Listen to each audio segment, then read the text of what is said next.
السلام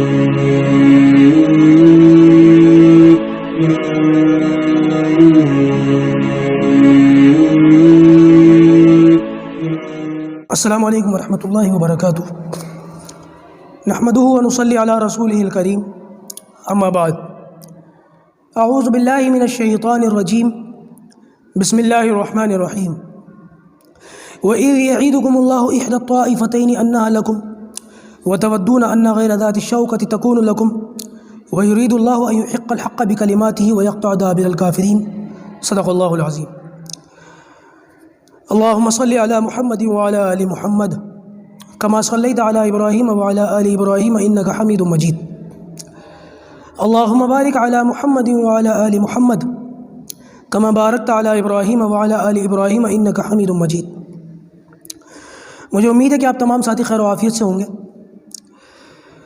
بات غزوہ بدر کی چل رہی تھی اور آج ہمارا 45ویں کلاس ہے، غالباً 45 ہے، تو سبق نمبر کلاس نمبر ہماری 45 ہے اور ماشاءاللہ سلسلہ بہت آگے تک آئی ہے اور شاید ابھی 20-25 سبق اور ہوں۔ مجھے امید ہے کہ آپ لوگ پریشان نہیں ہوں گے، بلکہ پریشان تو کیا ہوں گے، مجھے بہت امید ہے بلکہ یقین ہے کہ آپ لوگ خوش ہو رہے ہوں گے کہ نبی کریم صلی اللہ علیہ وسلم کی زندگی کے پہلو وضاحت کے ساتھ کھول کر کے آپ کے سامنے آ رہے ہیں۔ تو لہٰذا اول تو مجھے یقین ہے کہ آپ لوگ ناراض نہیں ہوں گے، لیکن پھر بھی احتیاط کے طور پر میں آپ لوگوں سے بہت زیادہ ادباً درخواست کرتا ہوں کہ اگر ہماری یہ سیرت کلاس، کیونکہ ہمارا تو خیال یہی تھا کہ ہم اس کو 2 مہینے کے اندر مکمل کر لیں، لیکن اگر 2 کے بجائے 2.5 مہینے ہو جائیں یا 3 مہینے ہو جائیں یا ممکن ہے تھوڑا سا اس سے زیادہ بھی ٹائم ہو جائے، تو آپ لوگ ناراض مت ہوئیے گا، ہمارا ساتھ دیجیے گا، خوش ہو کر کے نبی کریم صلی اللہ علیہ وسلم کو سنیے گا۔ اول تو جس قسم کے میسج میرے پاس آ رہے ہیں اور جس قسم کے ٹیلی فون میرے پاس آ رہے ہیں کہ اس سیرت کو سننے کے بعد ان لوگوں کی جو کیفیت بنی ہے، خدا کی قسم کھا کر کے کہتا ہوں کہ مجھے بالکل اندازہ نہیں تھا کہ لوگ اتنے خوش ہوں گے اور لوگوں کو اتنا فائدہ ہوگا، مجھے بالکل یقین نہیں تھا۔ بس یہ تو نبی کریم صلی اللہ علیہ وسلم کی سیرت کی، آپ کی زندگی کے حالات کی برکت ہے، یہ ہماری حیثیت نہیں ہے۔ اللہ تعالیٰ جس سے کام لے لے، اللہ تعالیٰ نے ہم سے بھی ٹوٹا پھوٹا کام لے ہی لیا، یہ ہمارا کمال نہیں ہے، یہ اس پروردگار کی شان ہے جس سے بھی کام لے لے۔ تو لہٰذا ان حالات کو دیکھتے ہوئے، ان معاملات کو دیکھتے ہوئے مجھے یقین ہے کہ آپ کو ہماری سیرت کلاس سے فائدہ ہی ہوگا انشاءاللہ۔ اگر کچھ کلاسز زیادہ ہو جائیں تو مجھے امید ہے کہ آپ لوگ ناراض نہیں ہوں گے، لیکن پھر بھی میں احتیاطاً کہہ رہا ہوں کہ ناراض مت ہوئیے گا، اپنا دل بڑا رکھیے گا، اپنا وقت ہمیں دیجیے گا اور انشاءاللہ ہم اس کو خیر و عافیت کے ساتھ اس کو مکمل کر سکیں، اس کی دعا کیجیے گا۔ چلیے اب بات وہیں سے شروع کرتے ہیں جہاں پر ہم نے گزشتہ کل چھوڑی تھی۔ دیکھیے، وہاں سے بات شروع کرنے سے پہلے ایک بات یہ یاد رکھیے گا کہ میں نے ذکر کیا تھا ابو لہب جو غزوہ بدر میں نہیں جا سکا اور اس نے اپنی جگہ امیہ کے بھائی ابئی کو بھیج دیا۔ یہ میری غلطی تھی، دراصل امیہ کے بھائی ابئی کو نہیں بھیجا تھا، اس نے جو ہے وہ ابو جہل کے بھائی عاص کو بھیجا تھا۔ عاص اور ابو جہل یہ دونوں بھائی تھے۔ ابو جہل کا اصلی نام تھا عمر ابن ہشام، اور عاص ابن ہشام، تو یہ دونوں بھائی تھے۔ اور عاص جو ہے ابو لہب کا قرض دار تھا، بڑا مخروص تھا، تو ابو لہب نے اس سے یہ شرط لگائی کہ میری جگہ تم چلے جاؤ، عاص سے کہا میری جگہ تم چلے جاؤ تو میں تمہارا قرض معاف کر دوں گا۔ تو لہٰذا میں نے وہاں تھوڑی سی مجھ سے کوتاہی ہوئی کہ وہاں پر میں نے ابئی کو بیان کر دیا، دراصل ابئی نہیں عاص تھا وہ۔ تو نبی کریم صلی اللہ علیہ وسلم کے مقابلے میں یہ شخص عاص ابن ہشام اپنے بھائی ابو جہل کے ساتھ آیا تھا، اور نبی کریم صلی اللہ علیہ وسلم کے تعلق سے میں نے بتایا کہ آپ نے صفیں درست فرمائی اور ادھر کفار کی صفیں لگ گئیں، اور نبی کریم صلی اللہ علیہ وسلم پھر عریش کے اندر جا کر کے آپ نے دعا فرمائی۔ اس کے بعد روایت کے اندر آتا ہے کہ پہلے تو جنگ اس طریقے سے سٹارٹ ہوئی کہ ادھر سے 3 لوگ نکل کر کے آئے۔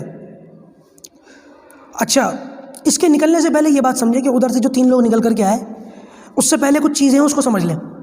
کیونکہ پہلے ایک دم گھمسان کی لڑائی نہیں ہوئی، پہلے 3 لوگ ادھر سے نکل کر آئے اور 3 لوگ مسلمانوں کی طرف سے نکل کر آئے، اور پھر اس میں بات چیت ہوئی ہے۔ اس بات چیت پر آنے سے پہلے چند چیزوں کو سمجھ لیں۔ ایک شخص ہے عمیر ابن وہب جہمی یا جمحی، پتہ نہیں کیا نام ہے اس کا، عمیر ابن وہب، اس شخص کو جو ہے وہ مشرکین مکہ کا جو لشکر تھا 1000 کے قریب، ان لوگوں نے اس کو ہائر کیا اور اس سے یہ کہا کہ ذرا ایک کام کرو، یہ جو نبی کریم صلی اللہ علیہ وسلم نے تو اندازہ لگا لیا تھا کہ یہ 900 سے 1000 کا لشکر ہے، اونٹوں کی تعداد، کھانے والے اونٹوں کی، ذبح ہونے والے اونٹوں کی تعداد کو سن کر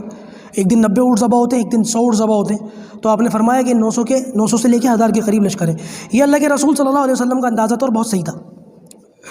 ادھر ان لوگوں کو پتہ نہیں تھا کہ کتنے لوگ نکل کر آئے ہیں، تو انہوں نے عمیر ابن وہاب سے کہا کہ ذرا دیکھ کر کے آؤ، جاسوسی کر کے آؤ، ذرا دور سے راؤنڈ مار کے آؤ اور دیکھ کر کے آؤ کہ ان کا لشکر کتنا ہے، کیونکہ عمیر ابن وہاب ان لوگوں میں سے تھا کہ جب جنگ وغیرہ کے اندر نکلا جاتا تھا تو عمیر جیسے لوگوں کو ساتھ میں لے کر کے نکلا جاتا تھا،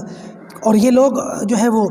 راؤنڈ مار کر کے دیکھ کر کے آتے تھے، خیمے وغیرہ دیکھ کر یا لوگوں کی تعداد دیکھ کر اندازہ لگا لیا کرتے تھے۔ کچھ لوگوں کو مہارت حاصل ہوتی ہے کہ لوگوں کو دیکھ کر اندازہ لگا لیتے ہیں، جیسے کہ آج ہمارے یہاں میرے اپنے گھر میں اللہ کا فضل ہے بہت سارے حفاظ ہیں، میں حافظ ہوں، میرے کزنز حافظ ہیں، میرے چچا حافظ ہیں، تو ہمارے یہاں کیا ہوتا ہے رمضان کے بعد حفاظ کرام کا ایک کے بعد قرآن مجید ایک کے بعد ایک مکمل ہوتا رہتا ہے، تو دعوتیں چلتی رہتی ہیں۔ تو ہمارے گھر والوں کو، میرے گھر والوں میں میرے والد صاحب کو اس بات کا بخوبی انداز ہے کہ کتنے لوگوں کے لیے کتنا گوشت آنا چاہیے، کتنی دیگیں چڑھنی چاہیے، بریانی ہو تو کتنے چاول بننے چاہیے، روٹیاں کتنی آنی چاہیے۔ تو کچھ لوگوں کو اس میں مہارت حاصل ہوتی ہے کہ اندازے لگانے میں ماہر ہوتے ہیں۔ یہی معاملہ جو ہے ان کو تھا، یہ جو عمیر تھا اس کو تھا، اس نے کہا چلو میں راؤنڈ مار کر کے آتا ہوں اور دیکھ کر کے آتا ہوں کہ کتنے لوگ ہیں۔ لہٰذا یہ گیا اور مسلمانوں کا جو لشکر تھا 313 کے قریب، اس کا اس نے چکر لگایا اور دور سے ایک چکر لگا کر کے واپس ان کے پاس جو ہے مشرکین مکہ کے پاس آ کر کے کہا کہ بھائی جتنا میں نے لوگوں کو دیکھا ہے اور جو میں نے دیکھا ہے اندازہ میرا یہ ہے کہ یہ 300 کے قریب لوگ ہیں۔ اور پھر اس نے ایک بات اور کہی، کہنے لگا کہ یہ ہو سکتا ہے کہ یہ لوگ ہمیں دھوکہ دے رہے ہوں، انہوں نے سامنے 300 کی فوج رکھی ہو اور ہم بے فکر ہو کے ان سے لڑ جائیں، اور جب ہم بالکل تھک کر چور ہو رہے ہوں لڑائی کے درمیان، ہماری حالت خراب ہونے لگے لڑتے لڑتے، تو انہوں نے پیچھے ایک بڑی فوج چھپا رکھی ہو اور ہماری تھکاوٹ کو دیکھ کر ایک دم سے وہ تازہ دم لشکر ہمارے اوپر حملہ کرنے آ جائے اور ہم لوگ ان کی تاب نہ لا سکیں۔ لہٰذا یہ عمیر ابن وہاب کہنے لگا کہ رکو، ابھی تو میں ایک راؤنڈ مار کر کے آیا تھا، اب ذرا میں ایک دور کا چکر لگا کر ذرا پہاڑیوں کے آس پاس دیکھ کر، جو دور دور کی پہاڑیاں ہیں ان کے آس پاس دیکھ کر کے آتا ہوں کہ کہیں کوئی چھپی ہوئی بڑی فوج تو نہیں ہے ان کی۔ تو لہٰذا علماء نے لکھا کہ یہ دور تک پہاڑیوں کے پیچھے تک اپنے گھوڑے پر گیا اور راؤنڈ مار کر کے واپس آیا، اور اس نے کہا کہ نہیں، دوسری کوئی فوج چھپی ہوئی نہیں ہے، جو ہے یہی ہے۔ لیکن پھر اس نے ایک بات کہی بڑی عجیب سی، اس کو سن کر یہ مشرکین مکہ ڈر گئے۔ اس نے یہ بات کہی کہ اور تو کوئی لشکر اور تو کوئی فوج تو نہیں ہے، یہی ہے جو کچھ ہے۔ لیکن میں نے ایک چیز دیکھی ہے، جتنے یہ لوگ ہیں 300 یا 400 جو بھی ہیں، یہ لوگ اپنے اونٹوں پر مدینے سے موت لاد کر لائے۔ یہ جب تک لڑتے رہیں گے یا تو یہ تمہیں نہ مار دیں یہ خود نہ مر جائیں، یہ بھاگیں گے نہیں۔ ایسا نہیں ہوگا کہ ان کے 20-50 بندے مرنے شروع ہو جائیں تو یہ بھاگنا شروع کر دیں، نہیں، یہ یا تو تمہیں پورا صفایا کر دیں گے تمہارا، یا ان کا خود کا صفایا ہو جائے گا۔ یہ جب تک مریں گے نہیں تب تک جائیں گے نہیں۔ اور پھر اس نے ایک بات اور یہ کہی کہ ایک بات یاد رکھنا کہ اگر یہ ختم بھی ہو گئے، سارے کے سارے مارے بھی گئے، تب بھی ان لوگوں کے چہروں سے یا ان کی حالت سے ایسا اندازہ ہو رہا ہے کہ جتنے یہ لوگ نکل کر کے آئے ہیں یہ کم سے کم تمہارے اتنے ہی بندے مار کے مریں گے، اس سے کم نہیں مریں گے۔ لہٰذا اگر یہ 300 ہیں تو کم سے کم تمہارے 300 لوگ مریں گے، اس کے بعد جھگڑا ختم ہوگا، یہ بات یاد رکھنا۔ پھر اس کے بعد عمیر ابن وہاب نے کہا کہ کیا بہتر ہے کہ لڑائی نہ ہو، بہتر یہ ہے کہ جنگ ہی نہ ہو۔ تو اس کام کے لیے اس نے ایک شخص ہیں حکیم ابن حزام، اس وقت تک ایمان نہیں لائے تھے، بعد میں مسلمان ہوئے اور نبی کریم صلی اللہ علیہ وسلم کے بچپن کے دوستوں میں سے ہیں، میں ان کا ذکر کر چکا ہوں پہلے۔ حکیم ابن حزام بڑے اچھے سوجھ بوجھ والے آدمی تھے، اور کچھ لوگ ہوتے ہیں نا نرم مزاج والے جو جنوری سے زیادہ ٹھنڈے ہوتے ہیں، کچھ لوگ اتنے ٹھنڈے ہوتے ہیں کہ جنوری کے مہینے سے زیادہ ٹھنڈے ہوتے ہیں، تو یہ ان لوگوں میں سے تھے۔ ان کے مزاج میں نرمی تھی، شفقت تھی، تو ان کو عمیر کی بات سمجھ میں آئی، تو انہوں نے جا کر کے عتبہ سے کہا۔ عتبہ یہ وہی ہے جس کے باغ میں نبی کریم صلی اللہ علیہ وسلم طائف کے میدان میں رکے تھے، میں نے بتایا تھا نا، عتبہ اور اس کا بھائی شیبہ، یہ دونوں جو ہے وہ ان دونوں کا باغ تھا، اور نبی کریم صلی اللہ علیہ وسلم ان کے باغوں میں رکے تھے، اور انہوں نے اپنے نوکر عداس کے ذریعے سے انگور بھیجے تھے اپنے ہاتھوں سے توڑ کر۔ تو یہ عتبہ اور شیبہ دونوں اس لشکر کے اندر موجود تھے۔ عتبہ سے جا کر کے حکیم ابن حزام نے بات کی، اور ایسے اسٹائل سے بات کی، کہنے لگے عتبہ میری ایک رائے قبول کرو گے؟ تو عتبہ نے کہا بولو۔ حکیم ابن حزام کہنے لگے کہ کیوں نہ تم کوئی ایسا کام کرو کہ جب تک مکے کی تاریخ میں تمہارا نام لیا جاتا رہے، تمہیں ایک ہیرو کی طرح یاد رکھا جائے، ایز اے ہیرو لوگ تمہیں یاد رکھیں، اور لوگ تمہارا نام بڑے اونچے لوگوں میں لیں، اور تمہاری وجہ سے ایک بہت بڑا معاملہ جو ہے وہ ٹل جائے، تمہاری وجہ سے ایک بہت بڑا مسئلہ حل ہو جائے۔ تو اس نے کہا بالکل، کون نہیں چاہتا کہ اس کو مرنے کے بعد بھی اس کو عزت سے یاد کیا جائے، بتاؤ کیا تجویز ہے؟ تو حکیم ابن حزام نے کہا کسی بھی طریقے سے یہ کسی بھی صورت میں کسی بھی طریقے سے یہ جنگ ٹال دو۔ دیکھو حکیم ابن حزام نے کہا کہ بات دراصل یہ ہے کہ اگر یہ جنگ ٹل گئی تو یہ جو لوگ ہیں ہمارے جو لشکر کے ساتھ آئے ہیں ہمارے اپنے لوگ ہیں، اور سامنے بھی ہمارے والے ہی ہیں جو ہماری طرف سے نکل کر کے گئے تھے۔ اور دوسرا دیکھو ایک بہانہ یہ بھی تھا کہ میں نے آپ کو بتایا تھا نا، عبداللہ ابن جہش کا ایک سریہ نبی کریم صلی اللہ علیہ وسلم نے بھیجا تھا اور مال غنیمت لے کر کے وہ آئے تھے، اور ان کا ایک عمر بن حضرمی ایک شخص مارا گیا تھا۔ تو لہٰذا عمر بن حضرمی کے جو رشتہ دار تھے ابو جہل ان کو بھی اکسا کر کے لایا تھا۔ بہانے دو تھے، ایک بہانہ تو یہ تھا کہ ابو سفیان کے قافلے کو لوٹنے سے بچانا ہے، اور دوسرا بہانہ یہ تھا کہ عمر بن حضرمی کا جو ہے وہ ہمیں بدلہ لینا ہے۔ تو یہ دو بہانے ہیں۔ تو حکیم ابن حزام نے عتبہ سے کہا کہ دیکھو ہم نکلے تھے ابو سفیان کے قافلے کی حفاظت کے لیے، وہ تو صحیح سلامت نکل گیا، رہ گیا دوسرا بہانہ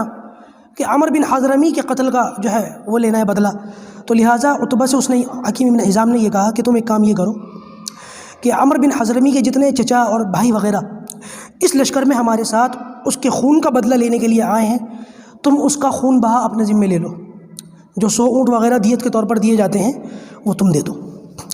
تھوڑا سا پیسہ تم خرچ کرو گے اور ان لوگوں کو ٹھنڈا کر دو گے، تو دونوں بہانے جو تھے وہ ختم ہو جائیں گے، جنگ ٹل جائے گی، اور تم ایز اے ہیرو پوری عرب تاریخ میں ہمیشہ کے لیے یاد رکھے جاتے رہو گے۔ تو عتبہ کو حکیم ابن حزام نے جس طریقے سے انہوں نے بات کی، جس اسٹائل میں انہوں نے بات کی، عتبہ پر ان باتوں کا اثر ہوا، اور عتبہ نے کہا ٹھیک ہے لوگوں میں بات کرتا ہوں۔ تو عتبہ نے کہا کہ اچھا، یہ جب عتبہ نے بات شروع کی اتفاق سے، اس وقت ابو جہل اپنے خیمے میں تیار ہو رہا تھا۔ تو عتبہ جب بات کر رہا تھا تو اس وقت لشکر کے تقریباً سب لوگ تھے، لیکن ابو جہل وہاں نہیں تھا۔ تو عتبہ نے کہا اے لوگوں، ہم کیا کرنے جا رہے ہیں؟ اپنے لوگوں سے لڑنے جا رہے ہیں، اور ہم نکلے تھے اپنے قافلے کو بچانے کے لیے، وہ تو نکل کر صحیح سلامت دوسرے راستے سے پہنچ گیا۔ رہی بات عمر بن حضرمی کی، تو لہٰذا اس کا خون بہا میں دیتا ہوں، اور رہی بات محمد کی جو سامنے ہے صلی اللہ علیہ وسلم، ہم ان کو چھوڑ دیتے ہیں، ان سے لڑائی نہیں کرتے، اور جو کام وہ کر رہے ہیں اس کام کی وجہ سے ان کی ہمارے بعد کسی نہ کسی سے بعد میں جنگیں ضرور ہوں گی، ہم نہیں لڑتے، دوسرے لوگوں کو چھوڑ دیتے، دوسرے لوگ لڑیں گے ان سے، اور اگر دوسرے لوگ محمد صلی اللہ علیہ وسلم سے لڑتے ہیں تو دو باتوں میں سے کوئی ایک بات ضرور ہوگی۔ نمبر ایک، یا تو دوسرے لوگ محمد کو ہرا دیں گے صلی اللہ علیہ وسلم، ہمارا جو بھتیجا محمد، اس کو دوسرے قبیلے کے لوگ جب جنگ کریں گے تو ہرا دیں گے، لہٰذا ہم تو یہی چاہتے ہیں کہ وہ ہار جائیں، ہمیں کچھ کرنا بھی نہیں پڑے گا، نہ ہلدی لگی نہ پھٹکری، اور ہمارا مقصد پورا ہو جائے گا۔ اور دوسری صورت یہ ہو سکتی ہے کہ دوسرے لوگ جب محمد صلی اللہ علیہ وسلم سے جنگ کریں تو محمد ان پر غالب آ جائے، محمد ان کو ہرا دے، فتح کر دے، اور محمد جو دین لے کر کے آئے ہیں صلی اللہ علیہ وسلم وہ دین غالب آ جائے، پورے عرب میں پھیل جائے۔ اگر ایسا ہوتا ہے تو پھر ہم بھی محمد کا ساتھ دے دیں گے، وہ ہمارے اپنے ہیں، اگر ان کا نام ہوگا تو ہمارے خاندان کا نام ہوگا، ہمارا نام ہوگا، تو لہٰذا اگر وہ غالب ہوں گے تو ہم ان کا ساتھ دے دیں گے، لہٰذا دونوں ہی صورتوں میں ہمیں یہ چاہیے کہ ہم ان کو چھوڑ دیں۔ علماء نے لکھا کہ عتبہ کی تقریر کا اثر ہوا اور لوگوں کے اندر ایک سرد مادہ پیدا ہو گیا کہ اب نہیں لڑائی ہوگی، لوگ تیار ہو گئے تھے، لیکن عتبہ نے حکیم ابن حزام سے کہا کہ ابو جہل تو یہاں نہیں ہے، آپ جائیے اور ابو جہل سے آپ بات کیجیے، اس کو سمجھائیے۔ تو حکیم ابن حزام گئے، کہتے ہیں کہ میں نے دیکھا عتبہ یعنی کہ ابو جہل جنگ کی تیاری کے لیے جو لوہے کا لباس ہوتا نا، زیرہ وغیرہ پہننا، وہ پہن رہا تھا، تیار ہو رہا تھا۔ تو حکیم ابن حزام نے جا کر کے یہ کہا کہ عتبہ کی یہ رائے ہے، اور عتبہ اس طریقے سے لوگوں میں کہہ رہا ہے، اور آپ کو بھی یہ بات مان لینی چاہیے، جنگ ٹل جائے گی۔ تو کہتے ہیں کہ یہ سنتے ہی وہ طیش میں آ گیا اور ایک دم جو ہے وہ آگ بگولا ہو گیا، اور اس نے ایک پیترا کھیلا ابو جہل نے، اور پیترا یہ کھیلا، اس نے ایسا زبردست معاملہ کیا کہ اللہ کا عتبہ اسی لیے لڑنا نہیں چاہتا کہ عتبہ کا بیٹا ابو حذیفہ وہ اسلام لا چکا اور محمد کے لشکر میں سامنے آیا ہے ہمارے مقابلے میں، لہٰذا عتبہ ڈر رہا ہے کہ شاید اس کا بیٹا ابو حذیفہ اس جنگ میں ہمارے ہاتھوں سے مارا جائے گا، یہ بزدلی دکھا رہا ہے، اس کو اپنے بیٹے کی فکر ہے، لہٰذا یہ اپنے بیٹے کی جان بچانے کے لیے ٹرمپ کارڈ کھیل رہا ہے۔ کہتے ہیں کہ اس بات کا جو ابو جہل نے کہا، اس بات کا عتبہ کے اوپر ایسا اثر ہوا کہ بالکل جذباتی ہو گیا کہ اللہ کا تو نے مجھے بزدلی کا طعنہ دیا ہے، اب تو یہ لڑائی ضرور ہوگی، اور سب سے پہلے میں نکل کے جاؤں گا، میں جاؤں گا، میرا بھائی جائے گا اور میرا بیٹا جائے گا، سب سے پہلے میں اور میرے خاندان کے لوگ جائیں گے۔ اب یعنی کہ جب جذباتی کا طعنہ دے دیا جائے، جب بزدلی کا طعنہ دے دیا جائے، جب نامردی کا طعنہ دے دیا جائے، تو اب ساری باتیں ایک طرف ہو جاتی ہیں، اور اب اس وقت مردانگی یاد آتی ہے، اس طرف جذبات غالب ہو جاتے ہیں اور انسان کی عقل ماری جاتی ہے۔ عرب کے اندر خاص طور سے یہ چیز ہے، عربوں کو تو جوان مردی کا اور مردانگی کا اور بہادری کا طعنہ دے دو، بس سب کچھ بھول جاتے ہیں، آج بھی عرب کی گٹی کے اندر یہ سب ہے، آج بھی۔ تو عتبہ نے کہا کہ سب سے پہلے میں جاؤں گا۔ اچھا، عتبہ اور یہ امیہ وغیرہ یہ دوسرے لوگ یہ جانا نہیں چاہ رہے تھے۔ امیہ کے بارے میں تو آپ نے سن لیا کہ نبی کریم صلی اللہ علیہ وسلم کی پیشن گوئی اس کو سعد بن معاذ نے سنا دی تھی، وہ اس لیے ڈرا ہوا تھا۔ لشکر کے دوسرے لوگ اس لیے ڈرے ہوئے تھے کہ عاتکہ نے خواب دیکھا تھا مکے کے اندر، اور اس کے بعد جحیم نے خواب دیکھا تھا جحفہ کے اندر، ان دونوں خوابوں سے بھی لشکر کے لوگ ڈرے ہوئے تھے۔ اور یہ جو عتبہ ہے یہ کیوں ڈرا ہوا تھا، اس کے بارے میں آتا ہے عتبہ اور اس کا بھائی شیبہ، یہ دونوں جو ہے وہ طائف کے، میں نے بتایا تھا نا ان کا باغ تھا انگور، انہوں نے عداس کے ہاتھ بھیجے تھے، عداس ایمان لے آئے تھے، پہلے عیسائی تھے اور نبی کریم صلی اللہ علیہ وسلم پر کلمہ پڑھ لیا تھا، ایمان لے آئے تھے۔ تو حضرت عداس رضی اللہ تعالیٰ عنہ کے بارے میں آتا ہے کہ جب یہ لوگ عتبہ اور شیبہ بدر کے لیے نکل رہے تھے، تیار ہو رہے تھے، تو حضرت عداس جو ان کے غلام تھے انہوں نے ان کے پیر پکڑ لیے اور ان دونوں بھائیوں کے پیر پکڑ کر یہ کہنے لگے کہ میرے ماں باپ آپ پر قربان، آپ ان سے مقابلہ کرنے نہ جائیں، نبی کریم صلی اللہ علیہ وسلم سے لڑنے کے لیے نہ جائیں، خدا کی قسم وہ سچے نبی ہیں، اور میں یہ دیکھ رہا ہوں کہ تم اپنے قتل گاہوں کی طرف کھینچے جا رہے ہو، تمہیں گھسیٹ کے لے جایا جا رہا ہے۔ تو ان کا ایک بڑا بھائی تھا، عتبہ اور شیبہ کا ایک بڑا بھائی تھا، اس کا نام بھی غالباً عاص تھا، اس نے کہا سچ سچ بتاؤ عداس، کیا یہ واقعی اللہ کے رسول ہیں؟ تو اس نے کہا خدا کی قسم یہ اللہ کے رسول ہیں، اور مجھے پورا یقین ہے یہ دونوں بھائی جا رہے ہیں، یہ واپس نہیں آئیں گے، اس لیے میں ان کے ہاتھ پیر پکڑ رہا ہوں کہ کسی وجہ سے رک جائیں، کسی بھی طریقے سے نہ جائیں، لیکن بہرحال قسمت تھی چلے گئے۔ یہ دونوں اس بات سے ڈرے ہوئے تھے، عداس کی اس بات سے ڈرے ہوئے تھے کہ پتہ نہیں کیا ہوگا، لیکن ابو جہل نے جو طعنہ دیا اس طعنے کی وجہ سے فوراً نکل گئے کہ نہیں اب تو ہم نہیں رکیں گے۔ تو عتبہ نے کیا کیا، میدان جہاد کے اندر سب سے پہلے جب صفیں لگ گئیں، ادھر بھی صفیں لگ گئیں ادھر بھی صفیں لگ گئی، تو ادھر سے عتبہ نکلا، عتبہ کا بیٹا جو ہے ولید وہ نکلا، اور عتبہ کا بھائی شیبہ، یہ تینوں نکلے مقابلے کے لیے، اور نکل کر انہوں نے آواز لگائی، اے محمد ہمارے مقابلے کے لوگ نکال کر کے دو، دونوں طرف کے قافلے، دونوں طرف کے لشکر آمنے سامنے، اور یہ تینوں میدان میں، اور انہوں نے للکارا اے محمد ہمارے مقابلے کے لوگ نکال کر کے دو۔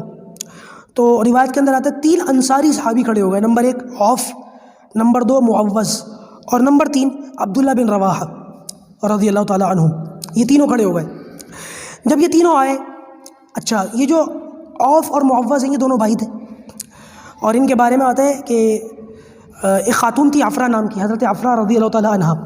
ان کے بارے میں آتا ہے کہ انہوں نے ایک نکاح کیا تو اللہ تعالیٰ نے اس نکاح سے ان کو 3 بیٹے دیے۔ اس کے بعد پھر ان کے شوہر کا انتقال ہوا،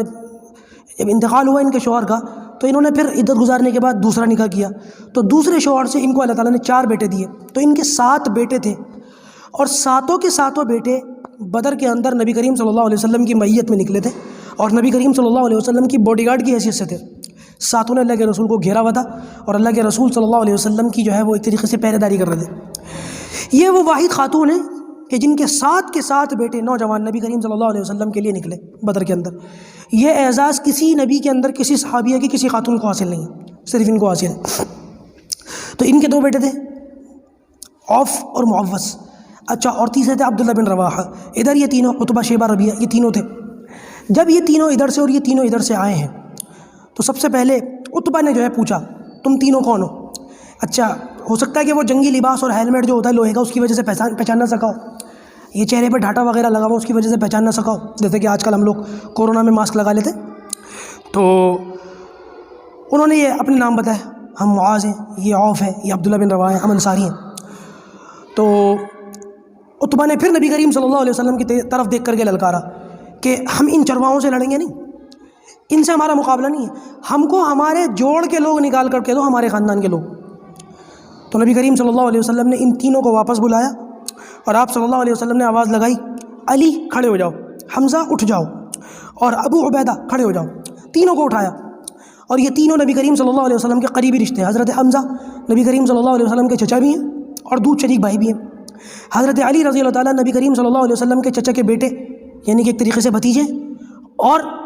حضرت فاطمہ کے شوہر ہیں تو داماد بھی ہیں، اور تیسرے جو ہے ابو عبیدہ، یہ بھی ایک طرح سے نبی کریم صلی اللہ علیہ وسلم کے بھتیجے تھے۔ آپ صلی اللہ علیہ وسلم نے اتنے قریب کے رشتوں کو کھڑا کیا، اور اب یہ تینوں کھڑے ہوئے اور تینوں میدان میں آئے۔ عتبہ نے پوچھا تم تینوں کون ہو؟ اب یہ آخری الفاظ ہیں عتبہ کے زبان سے جو نکل رہے ہیں، مرنے والا ہے بس۔ تو ایک نے کہا میں حمزہ ہوں، دوسرے نے کہا میں علی ہوں، تیسرے نے کہا میں ابو عبیدہ ہوں۔ تو